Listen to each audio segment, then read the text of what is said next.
Hello, today I will show you how to manage Google account notifications.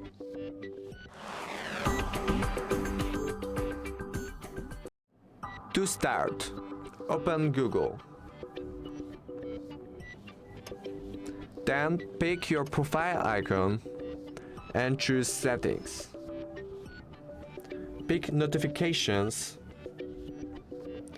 and scroll down to see which notification you want to have.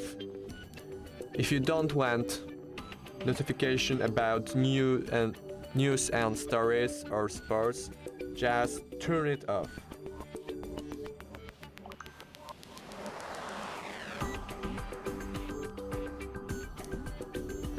The same goes for the weather and alerts.